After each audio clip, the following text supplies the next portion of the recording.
السلام علیکم ورحمۃ اللہ وبرکاتہ۔ شرح الفقہ الاکبر، صفحہ نمبر 93۔ بسم اللہ الرحمن الرحیم۔ وَأَمَّا قَوْلُهُ وَحُكْمِهِ وَعِلْمِهِ وَكِتَابَتِهِ فِي اللَّوْحِ الْمَحْفُوظِ۔ تو دیکھیے کہ کتاب الوصیت میں جو امام اعظم نے یہ فرمایا ہے کہ ہم اس بات کا اعتقاد کرتے ہیں، اس بات کا اعتقاد رکھتے ہیں کہ اعمال تین طرح کے ہیں۔ فرض اعمال کہ وہ اعتقادی اور عملی طور پر فرض ہوں یا صرف عمل کے اعتبار سے فرض ہو تاکہ واجب بھی شامل ہو جائے، اور فضیلت والے اعمال سنت و مستحب اور نفل یا معصیت والے یعنی حرام مکروہ۔ تو فرمایا کہ جو فرض اعمال ہیں تو وہ اللہ کے امر اور اس کی مشیت، محبت، رضامندی، قضاء و تقدیر اور ارادے و توفیق اور اللہ کی تخلیق سے ہوتے ہیں۔ اب اس کے بعد ہی فوراً یہ عبارت ہے وَحُكْمِهِ، اور اللہ کے حکم سے ہوتے ہیں، اس کے علم سے ہوتے ہیں اور لوح محفوظ میں لکھ دینے سے ہوتے ہیں۔ تو اب وَأَمَّا قَوْلُهُ، رہا امام اعظم کا یہ کہنا کہ اللہ کے امر، مشیت، محبت، یہ پوری آخر تک عبارت ہے یہاں۔ تو اس عبارت میں یہ دیکھیے کہ ارادہ بھی آ گیا، پہلے مشیت ہے بِأَمْرِ اللہ تعالی و مشیتی، تو مشیت ہے اور اس کے بعد قضا، تقدیر اور ارادہ بھی ہے یہاں پر۔ تو اس سے یہ پتہ چل رہا ہے کہ مشیت و ارادہ الگ الگ ہے۔ ایسے یہاں پر دیکھیے قضا و قدر بھی آ گیا اور بعد میں وہ حکم ہی و علم ہی، تو حکم بھی آ گیا۔ تو جب قضا و قدر کا معاملہ، یہ قضا کا مطلب اللہ نے جو فیصلہ کر دیا ہے اور جو مقدر کر دیا ہے، اب وہ حکم ہی کہنا یہ بھی جو ہے ڈبل ہوگا، تو دونوں کے بارے میں بتائیں گے۔ فرماتے ہیں فظاہر العبارت، تو وصیت میں، کتاب الوصیت میں امام اعظم کی یہ عبارت ہے تو اس کا ظاہر یہ ہے کہ التفریقۃ بین المشیت والارادۃ، کہ مشیت اور ارادہ دونوں میں فرق ہے۔ تو فرق کیا ہے؟ فالمشیت ازلیۃ، تو یہ علامہ علی قاری یہ فرماتے ہیں کہ ظاہر یہ ہے کہ فرق ہے، کیونکہ مشیت کے بعد ارادہ کا ذکر کیا نا امام اعظم نے، تو فرماتے ہیں فالمشیت ازلیۃ فی المرتبۃ الشہودیہ، کہ مشیت جو ہے وہ ازلیہ ہے مرتبہ شہودیہ کے اعتبار سے، کہ ابھی وجود نہیں ہوا بلکہ یعنی عالم شہود میں یہ ہے، تو عالم شہود میں تو مشیت الہی وہ ازلی ہوگی، ٹھیک ہے۔ تو جہاں مشیت بولا امام اعظم نے تو وہ عالم شہود میں جو اللہ کی صفت ہے تو وہ ازلی صفت مراد ہے۔ والارادۃ تعلقها بالفعل فی الحالۃ الوجودیہ، اور جو اللہ کا ارادہ ہے تو ارادے کا تعلق بالفعل حالت وجود میں ہوتا ہے۔ تو یہ ارادہ ہے کہ جب اس فعل کا وجود ہوتا ہے نا تو ارادہ الہیہ کا تعلق ہوتا ہے، اور جو اللہ کی جو صفت ہے وہ یعنی جو ازلی صفت ہے مشیت، تو تعلق کس کا ہوتا ہے؟ ارادے کا ہوتا ہے۔ تو یہ فرق بتا دیا۔ ھذا ما صنع لی فی ھذا المقام، تو علامہ علی قاری علیہ الرحمہ فرماتے ہیں کہ یہ وہ بات ہے کہ جو مجھے ظاہر ہوئی ہے اس مقام میں، اور اللہ تعالی امام اعظم کی مراد کو خوب جاننے والا ہے۔ فرماتے ہیں وَكَذَا الْحُكْمُ، اور اسی طرح لفظ حکم، کیونکہ قضاء و قدر کے بعد لفظ حکم جو ہے ذکر کیا ہے وہ حکم ہی، تو اسی طرح لفظ حکم یظہر انہ مستدرک، ظاہر یہ ہے کہ یہ بھی جو ہے اضافی طور پر ہے، کہ اس لیے کہ حکم سے مراد کیا لوگے؟ اگر حکم سے مراد حکم ازلی ہے کہ اللہ نے جو ازل میں فیصلہ کر دیا ہے تو اس کے لیے تو قضا کا لفظ پیچھے ذکر کر دیا ہے وقضائی و تقدیری، اور اگر حکم سے مراد یہ ہو کہ اللہ کے حکم اور اس کے امر سے، تو پھر امر اللہ تو پہلے یہ شروع میں بِأَمْرِ اللہ تعالی و مشیتی، تو فرماتے ہیں اس سے مراد کوئی سے بھی لوگو اس کا ذکر پہلے ہو گیا ہے، اس لیے لفظ حکم یہاں پر ظاہر ہے۔ وَكَذَا الْحُكْمُ يَظْهَرُ أَنَّهُ مُسْتَدْرَكٌ، اور یوں ہی لفظ حکم جو ہے ظاہر یہی ہے کہ یہ اضافے کے طور پر ہے، لِأَنَّهُ إِمَّا أَن يُرَادَ بِهِ الْحُكْمُ الْأَزَلِي، فرماتے ہیں اس لیے کہ یا تو اس سے مراد حکم ازلی لیا جائے گا، تو حکم ازلی وہ قضاء اولی کے معنی میں ہوگا، تو فرماتے ہیں کہ قضاء اولی کا تو ذکر آ گیا، او یرا دو بہل امر الکونی فی عالم الظہور الخلقی، یا حکم سے مراد وہ امر کونی ہوگا جو عالم ظہور میں ہوتا ہے، اور وہ اس کے ذریعے تخلیق ہوتی ہے، کہ اللہ رب العزت عالم ظہور اور عالم خلقی جو ہے نا، کہ جو عالم کون و فساد ہے، اس میں جو اللہ کا امر ہوتا ہے کونی، کہ جس کے ذریعے شے وجود میں آتی ہے، تو اللہ امر کونی مراد لیا جائے گا، یعنی وہ حکم مراد لیا جائے گا۔ تو فرماتے ہیں فقط تقدم ذکر الامر بہذا المعنی، تو اس معنی کے لحاظ سے تو لفظ امر کا ذکر ہی سب سے پہلے گزر گیا، بامر اللہ تعالی، تو اس لیے یہ اضافی طور پر ہے۔ فرماتے ہیں اللہم الا ان یقال، مگر یہ کہ یہ جواب دیا جا سکتا ہے، تو جواب میں اگر اللہم آئے تو وہاں پر یہ ہوگا کہ صرف بچنے کے لیے جواب دیا جا سکتا، لیکن بنتا نہیں ہے وہ جواب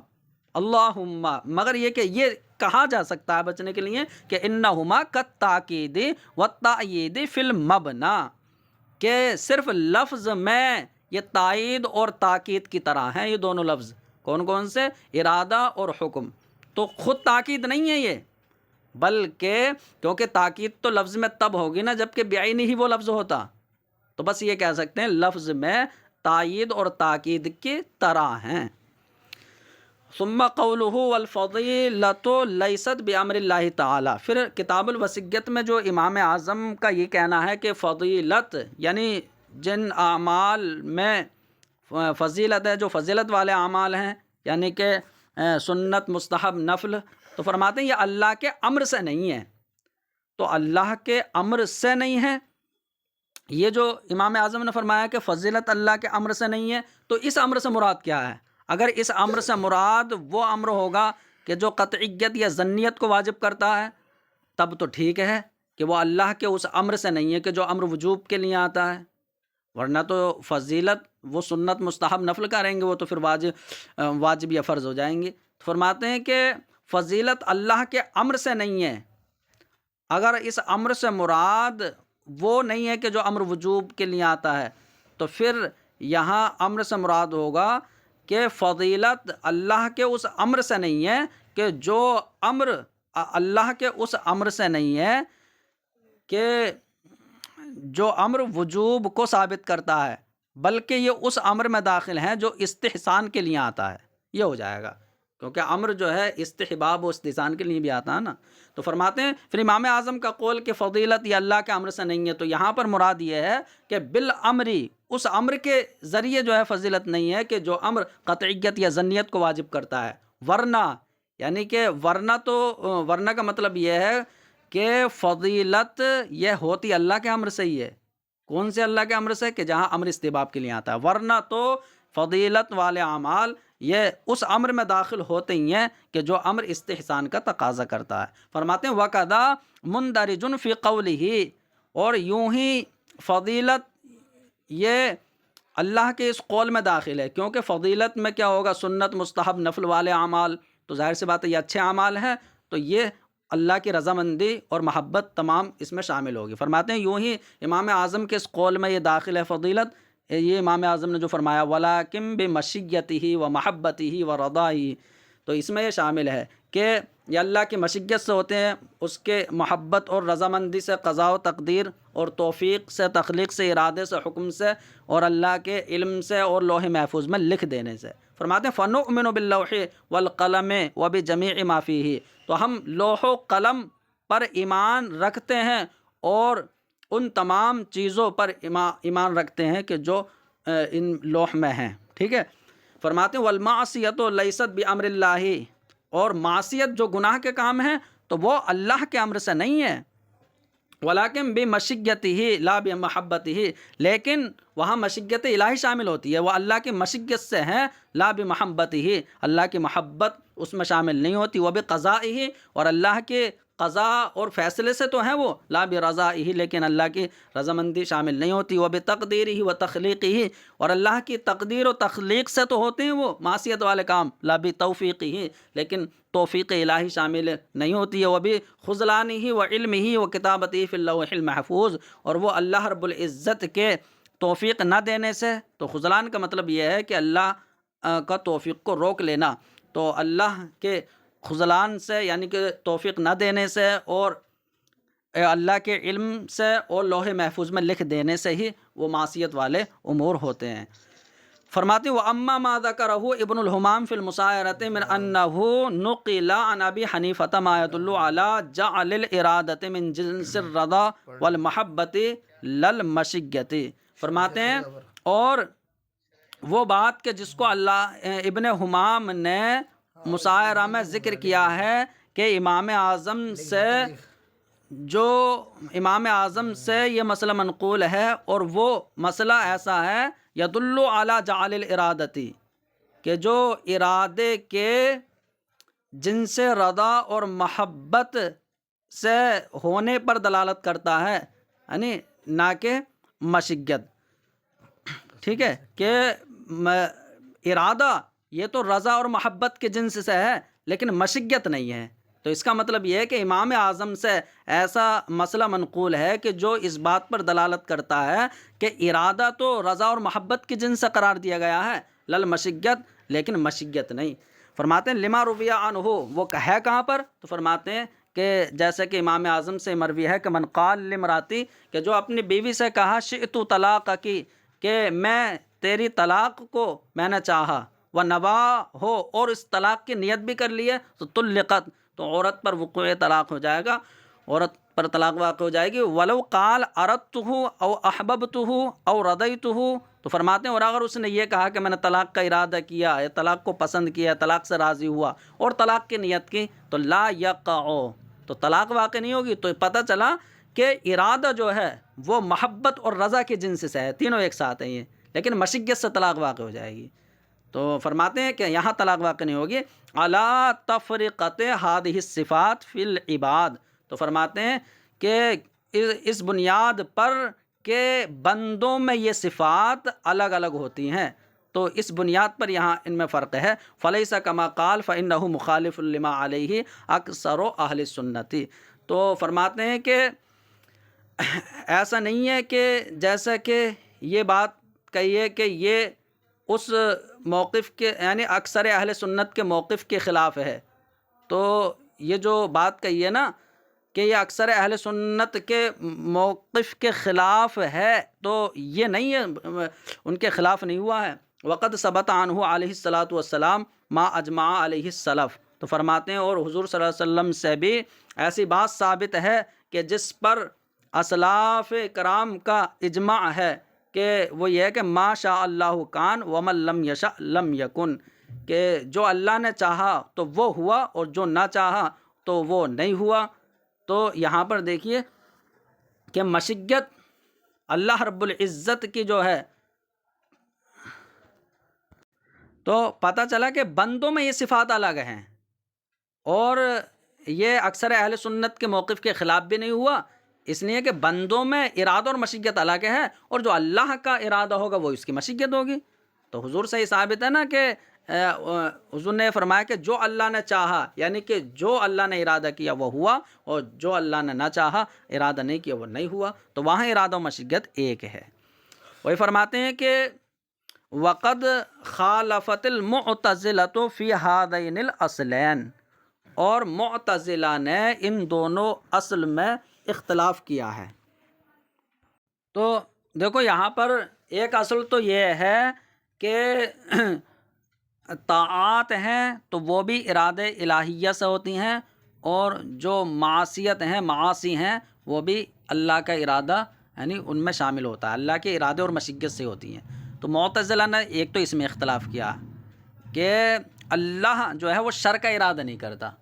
تو جو شر ہے تو وہ اللہ کے ارادے سے نہیں ہوتے، تو اس میں اختلاف کر لیا۔ اور دوسری بات یہ کہی تھی کہ یعنی جو معاصی ہیں تو وہ اللہ کے ارادے اور مشیت سے تو ہوتے ہیں اور قضاء و قدر سے، لیکن اللہ کی محبت اور رضا اور اللہ کا امر اس میں شامل نہیں ہوتا، اللہ کی محبت اور رضامندی اور شامل نہیں ہوتی، اللہ اس کا امر نہیں فرماتا۔ تو انہوں نے یہ کہہ دیا کہ نہیں،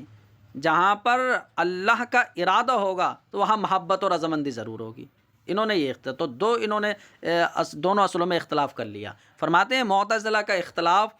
ہے ان دونوں اصلوں میں انہوں نے اختلاف کیا ہے۔ فَأَنْكَرُوا إِرَادَةَ اللَّهِ لِلشَّرِّ، تو انہوں نے اللہ رب العزت کے شر کا ارادہ کرنے کا انکار کر دیا، مستدلین علی زعمہم بقولہ تعالی وما اللہ یرید ظلما للعباد، اور اپنے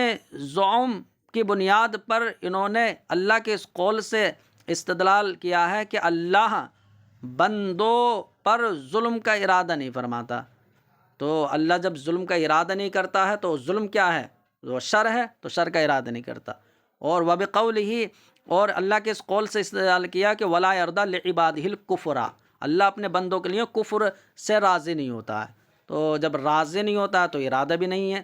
کیونکہ ان کے نزدیک ارادہ اگر ہوگا تو محبت و رضا بھی ضرور ہوگی۔ وقولہ تعالی، اور اس قول سے استدلال کیا کہ اللہ یعنی وہ فحش کاری و برائیوں کا حکم نہیں دیتا ہے، تو جب حکم نہیں دیتا ہے تو ارادہ بھی نہیں ہے۔ اور اللہ کا فرمان ہے اللہ جو ہے فتنہ انگیزی کو پسند نہیں کرتا۔ تو وہذا منہم بناء علی، تو فرماتے ہیں کہ یہ عقیدہ، یہ بات کہ اللہ شر کا ارادہ نہیں فرماتا ہے، تو ان کا یہ عقیدہ اور جو اصل کا اختلاف کیا ہے انہوں نے، تو یہ ان کی جانب سے اس بنیاد پر واقع ہوا ہے کہ انہوں نے یہ کہا ہے کہ ارادہ، محبت اور رضا اور امر، ان سب میں جو ہے ان کے نزدیک تلازم ہے، کہ اگر ارادہ ہوگا تو محبت اور رضا اور امر ضرور ہوگا۔ تو ان کی جانب سے ان میں آپس میں تلازم ہونے کی بنیاد پر ان کی طرف سے یہ عقیدہ ہوا، اور یہ انہوں نے یہ کہا ہے کہ انہ سبحانہ اراد من الکافر الایمان للکفر، کہ اللہ رب العزت وہ خیر کا ارادہ فرمائے گا، تو کافر سے اللہ نے ایمان کا ارادہ کیا ہے، کفر کا نہیں۔ وَمِنَ الْعَاصِي الطَّاعَةَ لَلْمَعْصِيَةَ، اور نافرمان عاصی سے اللہ نے طاعت کا ارادہ کیا ہے، نہ کہ معصیت کا۔ زعما منہم، اور یہ بات انہوں نے کہی ہے، اور ان کی طرف سے ساتھ ساتھ یہ زعم بھی ہے، یہ گمان کیا ہے انہوں نے کہ قبیح کا اگر اللہ ارادہ کرے گا تو یہ برا ہے نا، تو قبیح کا ارادہ قبیح ہے۔ فَعِندَهُمْ يَكُونُ اکثر ما یقع من افعال العباد علی خلاف ارادت اللہ سبحانہ، تو فرماتے ہیں جب قبیح کا ارادہ قبیح ہے اور بندہ پھر بھی قبیح کرتا ہے، حالانکہ اللہ جو ہے طاعت کا ارادہ فرماتا ہے، تو پھر تو ان کے نزدیک اکثر بندوں کے افعال کا وقوع ارادہ الہیہ کے خلاف ہوگا، تو یہ بات لازم آ جائے گی۔ وقد دلت الآیات الواضحۃ علی خلاف قولہم، حالانکہ واضح اور روشن آیتیں ان کے مذہب کے اور ان کے اس بات کے خلاف دلیل ہیں، کہ جیسے کہ اللہ کا فرمان ہے فَمَن يُرِدِ اللَّهُ أَن يَهْدِيَهُ يَشْرَحْ صَدْرَهُ لِلْإِسْلَامِ، کہ اللہ جس کو ہدایت دینے کا ارادہ فرماتا ہے تو اس کا سینہ اسلام کے لیے کھول دیتا ہے، اور جس کو گمراہ کرنے کا ارادہ فرماتا ہے تو اس کا سینہ جو ہے تنگ اللہ رب العزت فرما دیتا ہے، تنگ اور جو ہے تنگ اور مشکل والا جو ہے وہ اس کو قرار دے دیتا ہے۔ وقولہ تعالی، اور جیسے کہ اللہ کا فرمان ہے کہ اللَّوْ یشاء اللہ لَهَدَى النَّاسَ جَمِيعًا، کہ ہاں اللَّوْ یشاء اللہ لَهَدَى النَّاسَ جَمِيعًا، کہ اگر اللہ چاہے، کہ اگر اللہ چاہے تو ضرور سارے لوگوں کو ہدایت عطا فرما دے۔ اور اللہ کا فرمان ہے کہ وَلَوْ شِئْنَا لَآتِينَا كُلَّ نَفْسٍ هُدَاهَا، اگر ہم چاہیں تو ہم یعنی ہر ایک کو ہدایت عطا فرماتے ہیں۔ اور اللہ کا فرمان ہے وَمَا تَشَاءُونَ إِلَّا أَن يَشَاءَ اللَّهُ، کہ تم نہیں چاہتے ہو مگر یہ کہ اللہ ہی کی مشیت ہوتی ہے، یعنی تم جو بھی چاہتے ہو وہ اللہ کی مشیت سے ہوتا ہے۔ وَرَوَى الْبَيْهَقِي بِسَنَدِهِ أَنَّ النَّبِيَّ صلی اللہ علیہ وسلم قال، اور بیہقی نے اپنی سند کے ساتھ روایت کیا ہے کہ نبی علیہ السلام نے حضرت ابو بکر رضی اللہ عنہ سے فرمایا لو اراد اللہ اللہ یعصى ما خلق ابلیس، حضور نے فرمایا کہ اگر اللہ یہ چاہتا کہ اس کی نافرمانی نہ کی جائے تو وہ ابلیس کو پیدا نہیں فرماتا۔ تو اس سے پتہ کیا چلا کہ اللہ رب العزت کی ہی مشیت اور ارادہ شامل ہوتا ہے ہر کام میں، چاہے وہ خیر ہو یا شر۔ تو یہ آیت کریمہ دلالت کرتی ہیں کہ جو ان کا مذہب ہے اس کے خلاف پر اور جو ان کا عقیدہ ہے۔ فرماتے ہیں ثم قول المعتزلہ، پھر معتزلہ نے جو یہ بات کہی ہے کہ ارادۃ القبیح قبیحۃ، کہ قبیح کا ارادہ قبیح ہے، تو قبیح کا ارادہ کرنا، قبیح یہ تو ہماری طرف نسبت کرتے ہوئے ہے نا، اللہ کی طرف نسبت کرتے ہوئے کبھی نہیں ہے، کیونکہ کبھی قبیح کا ارادہ اللہ رب العزت ارادہ فرماتا ہے، اس کے ہر کام میں حکمت ہے، تو قبیح کا ارادہ فرمائے گا تو اس میں بھی حکمت ہوگی۔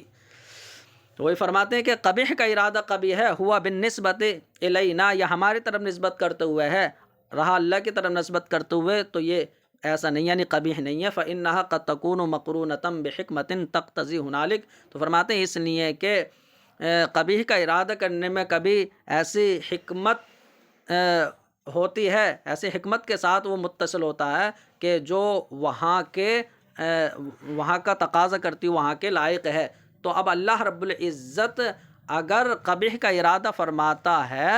تو اس میں حکمت شامل ہوتی ہے، تو پھر وہ کبھی کہاں رہا، مع انہ مالک الامور علی الاطلاق۔ اور اگر چلو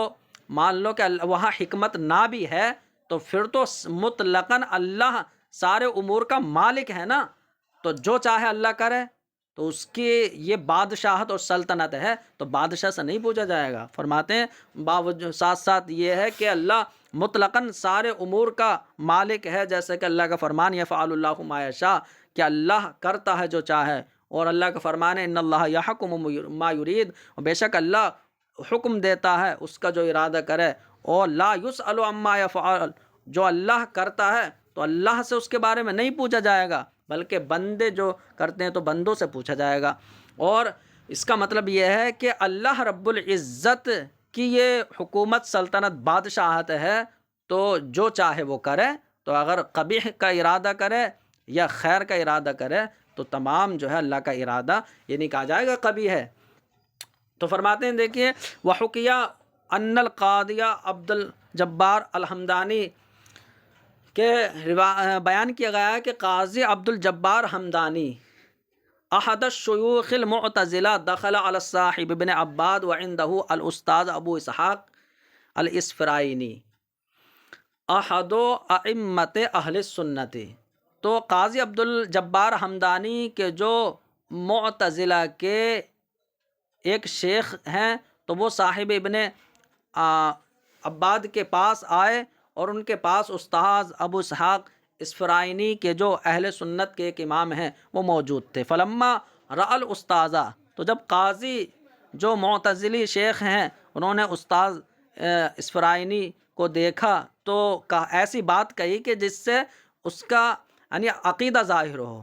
تو انہوں نے یہ بات کہی کہ پاک ہے وہ ذات کہ جو برائی کا ارادہ نہیں فرماتا، برائیوں سے پاک ہے۔ سبحان من تنزہ عن الفحشاء، پاک ہے وہ ذات کہ جو بری باتوں سے پاک ہے، یعنی بری بات کا ارادہ نہیں کرتا۔ فقال الاستاذ فوراً، تو استاذ ابو اسحاق نے فوراً جواب میں کہا سبحان من لا یقع فی ملکہ الا ما یشاء، کہ پاک ہے وہ ذات کہ جس کی بادشاہت میں وہی ہوگا جو وہ چاہے، تو وہی ہوگا، چاہے وہ خیر کا ارادہ کرے چاہے شر کا ارادہ کرے۔ فقال القاضی ایشاء ربنا ان یعصی، تو قاضی عبد الجبار نے کہا کہ ہمارا رب یہ چاہتا ہے کہ وہ گناہ میں مبتلا کر دے ہمیں، یعنی گناہ کا ارادہ کر کے۔ تو استاذ نے کہا ایعصی ربنا قہرن، کیا ہمارا رب مجبوراً گناہ کراتا ہے؟ ارے ہمیں ارادہ بھی تو دیا ہے اس نے، تو کیا ہمیں مجبوراً جو ہے وہ گناہ میں مبتلا کرتا ہے؟ تو فقال القاضی، تو قاضی عبد الجبار نے کہا ارأیت ان منع عن الہدی وقضى علی بالردى، کہ آپ کا کیا خیال ہے کہ اگر اللہ مجھ سے ہدایت کو روک دے اور مجھ پر فیصلہ فرما دے، وہ تو بالردى کا مطلب یہ ہے کہ اور وہ مجھ پر جو ہے گمراہی کا فیصلہ فرما دے، کیونکہ ردا کہتے ہیں بیکار کرنا، تو یا کہ اگر اللہ مجھ سے ہدایت کو روک دے اور پھر مجھ کو وہ دھتکار دے، یعنی کہ اب جو ہے ہدایت کو روک لیا، تو اس نے پوچھا کہ احسن الی ام اساء، تو اب اللہ نے میرے ساتھ اچھا کیا ہے یا برا، کیونکہ ہدایت کو روک لیا ہے اور دھتکار دیا ہے۔ تو استاد ابو اسحاق اسفرائینی نے فرمایا ام منعک ما ہوا لک فقد اساء، کہ بات یہ ہے کہ اگر اللہ تجھ سے ایسی چیز کو روکے کہ جو تیری تھی تب تو اس نے برا کیا ہے، کہ وہ تیرے فائدے کی وہ چیز تھی، اس نے برا کیا ہے۔ وَإِن مَنَعَكَ مَا هُوَ لَهُ، اور اگر اللہ نے تجھ سے ایسی چیز کو روکا ہے جو اللہ ہی کے اختیار میں تھی، اسی کی ملکیت تھی، تو فَهُوَ يَخْتَصُّ بِرَحْمَتِهِ مَن يَشَاءُ، تو وہ اپنی رحمت کے ساتھ خاص ہے کہ جس کو چاہے جو ہے وہ عطا کرے، کیونکہ وہ تو اس کی ہے نا، تو تیری کہاں ہے؟ تو اللہ رب العزت چاہے تو ہدایت دے اور چاہے تو نہ دے۔ تو فَبُہِتَ القاضی، تب یہ بات سن کر قاضی ہمدانی وہ ہکا بکا ہو گئے اور خاموش ہو گئے۔ وَمُجْمَلُ الکلام فی تحصیل المرام ان الحسن من افعال العباد وهو ما یکون متعلق المدحت، فرماتے ہیں کہ مقصد کی تحصیل میں خلاصہ کلام یہ ہے کہ بندوں کے اچھے افعال وہ ہوتے ہیں کہ جن کا تعلق مدح سے ہوتا ہے دنیا میں، والمصوبۃ فی العقبہ برضاء اللہ تعالی و ارادتی و قضائہ، اور ان کا تعلق ثواب سے ہوتا ہے آخرت میں، اور ساتھ ساتھ وہ افعال اللہ کی رضامندی اور اس کے ارادے اور قضا سے ہوتے ہیں۔ والقبیح من افعال العباد، اور بندوں کے جو قبیح افعال ہیں تو وہ ہوتے ہیں کہ ما یکون متعلق المذمت فی العاجل والعقوبۃ فی العاجل، کہ جن کا تعلق مذمت سے ہوتا ہے دنیا میں، یعنی کہ دنیا میں مذمت کی جاتی ہے اور آخرت میں وہ سزا دی جاتی ہے، تو آخرت میں سزا سے تعلق ہوتا ہے۔ لیس برضائہ، لیکن وہ اللہ کی رضامندی سے نہیں ہوتے ہیں، بل بارادتہ و قضائہ، بلکہ اللہ کے ارادے اور قضا سے ہوتے ہیں، کیونکہ اللہ کا فرمان ہے، یعنی رضامندی شامل نہیں ہوتی۔ ولا یرضی لعبادہ الکفر، اللہ اپنے بندوں کے لیے کفر کو پسند نہیں فرماتا، کفر سے راضی نہیں ہوتا۔ تو پتہ چلا کہ کفر جو قبیح فعل ہے یا اللہ کی رضا سے نہیں ہے۔ فالارادۃ والمشیۃ والتقدیر تتعلق بالکل، تو